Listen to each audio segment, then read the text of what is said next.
Poème 471 sur la route des Rachidia. C'est un mystérieux ruban d'asphalte, étroit et rectiligne.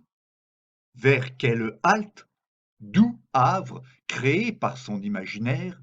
vers quelle tente, très loin des mers, perdu parmi les dunes et les leurres des sables, encerclé par les ardeurs d'une boule de feu aux raies étouffants qui assujettissent faune, flore et gens, vers quelle palmeraie, oasis lointaine, paradis méconnu en terre marocaine, invariablement ouvert, sans condition, aux ermites enclins à la contemplation. Youssef, le berger, ses chèvres à ses côtés, voudrait-il se rendre? Ébloui par la beauté d'un décor minimaliste, à ses yeux si grandioses, extraordinaires étendues, arides et nues, qui osent rivaliser avec un azur lumineux traversé de nuages, ridicule humain perdu dans le stupéfiant paysage, face à plus imposant que soi, petit mais résolu, installé sur un rocher, une page du Coran lue, tandis qu'il garde, détaché, mais là, ses bêtes, sur quelques arpents où, bêlantes et fluettes, elles cherchent, dispersées, une herbe verte rare,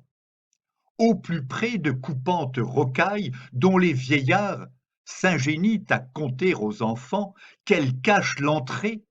de tombes où gisent, plongés dans l'oubli, des rois lettrés. Youssef,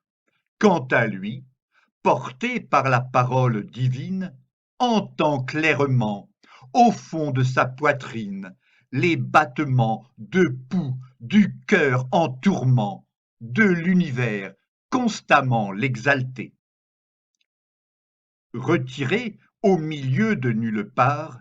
il aime sentir le Cherki se lever peu à peu pour effleurer avec art son visage avant de le cingler, mu par une énergie sans pareille. Il aime contempler chaque sommet du djebel qui l'émerveille. Il aime détailler les cailloux craquelés aux abords de la route, répartis çà et là, comme les soldats d'une armée en déroute. Il aime ce sol stérile et sec qui le nourrit pourtant et soulage ses maux et rassérène son être depuis son plus jeune âge. Il aime surtout la solitude qu'implique son rude métier, acceptant que mener un troupeau brisât ses amitiés. Chaque jour, à converser avec les cimes pensives qui protègent son secret derrière leur massive présence, aux crêtes si finement dentelées qu'elles dessinent en arabesques annelées, en contraste avec le bleu du ciel victorieux, un liseré de pics inaccessibles mystérieux. Youssef, poussière dans un cadre aussi vaste, ressent l'humilité du sage, discret et chaste, qui épouse la nature, ébloui par sa sidérante magnificence et ses silences qui l'enchantent.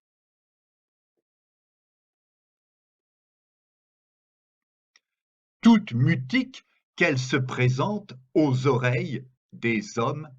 elle a une céleste voix qui éveille Youssef, seul à pouvoir l'entendre à toute heure, assis sur une roche, en main un bâton, en sueur,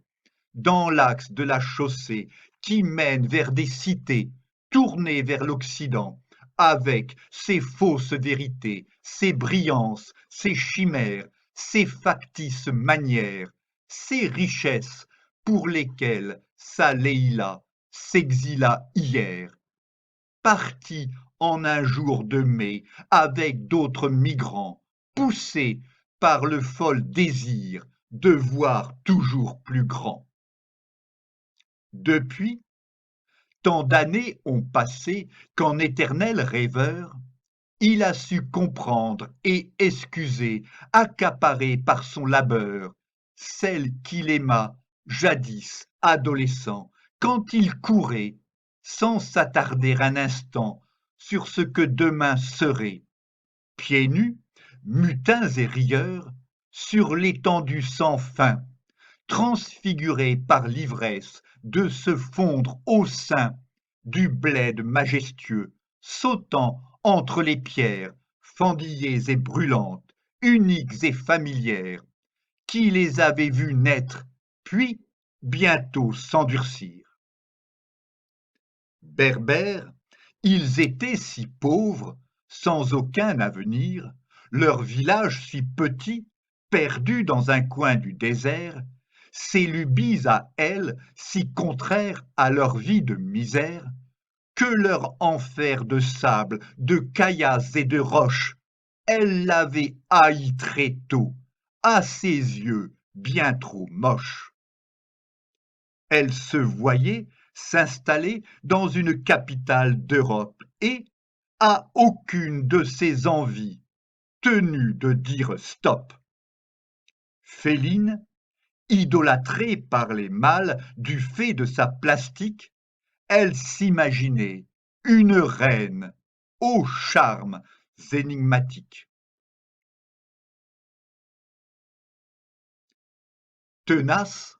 elle avait tant fantasmé sur ces sociétés de paillettes qu'un soir, silhouette fondue dans l'ombre, inquiète, la lune, les étoiles, atterrées par son impulsive décision, l'avaient vue venir en cachette, envahie d'émotion, lui dire adieu. Là,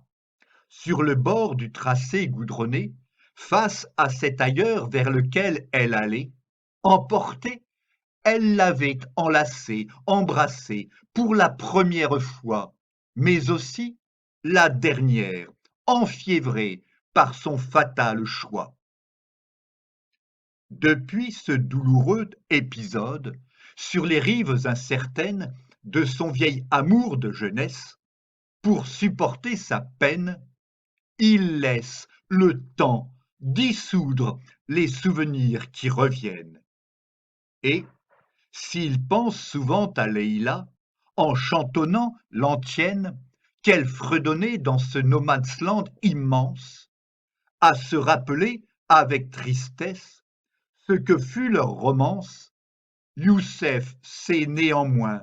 ses désirs apaisés et son âme tranquillisée, qu'il ne reverra plus la jeune femme.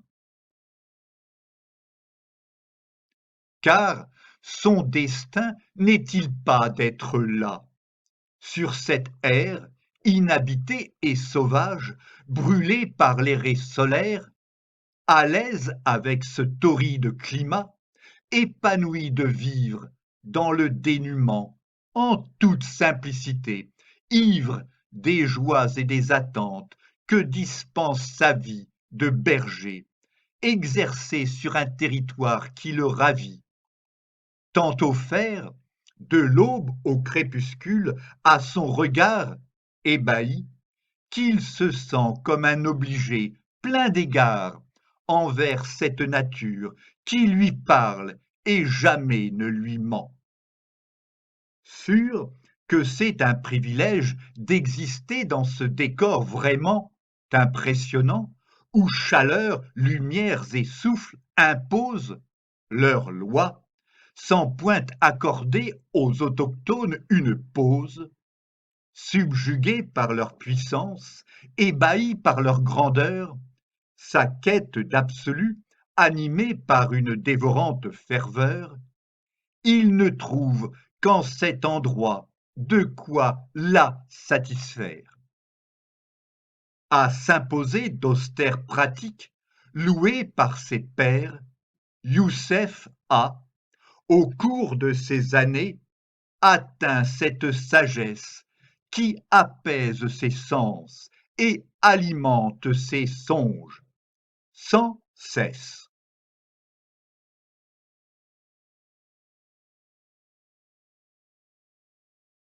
Redevable, il remercie Allah d'avoir créé le monde et de l'avoir doté, lui,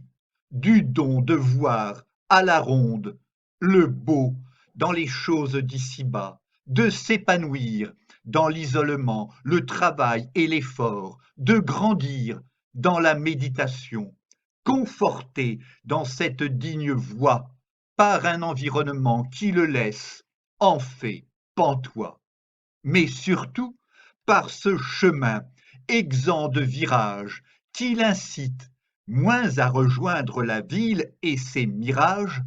qu'à se donner bien au-delà de l'horizon où ses rêves prospèrent, avec ténacité, comme des saints sans trêve, seuls au pied de ces montagnes, au-dessous du ciel, de rester toujours dans cette région providentielle, en accord avec lui-même. Et c'est bien ce qu'il vit. À tout instant, à ressentir le besoin jamais assouvi de se laisser pénétrer par cette paix qui lui fait aimer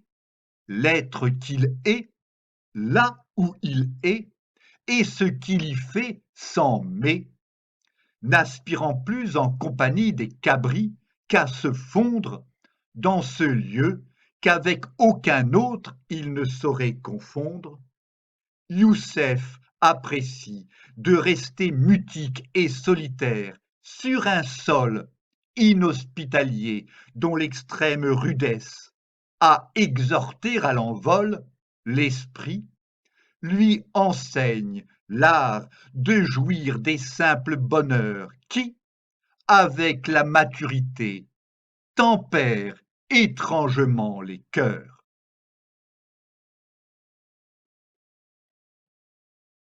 Poème écrit par Philippe Parrot entre le 10 et le 18 mars 2021.